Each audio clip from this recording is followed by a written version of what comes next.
జమ్మూ కాశ్మీర్ ఘటనపై జనసేన ఆగ్రహం, మృతులకు ఘన నివాళులు.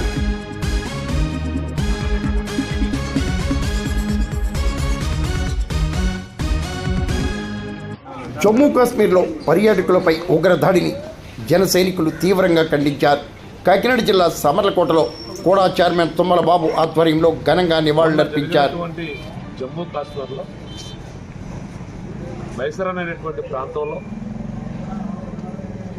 28 మంది పర్యాటకుల్ని ఉగ్రవాదులు దుర్మార్గంగా కాల్చి చంపి పట్టణ పెట్టుకున్నందుకు వారికి సంతాపం తెలియజేస్తూ ఈరోజు జనసేన పార్టీ నుండి ఈరోజు ఈ కార్యక్రమాలన్నీ కూడా అందరూ కూడా వారి పవిత్రాత్మ ఈ ఉగ్రవాదుల దాడిలో చనిపోయినటువంటి వారి యొక్క పవిత్ర ఆత్మకు శాంతి చేకూరాలని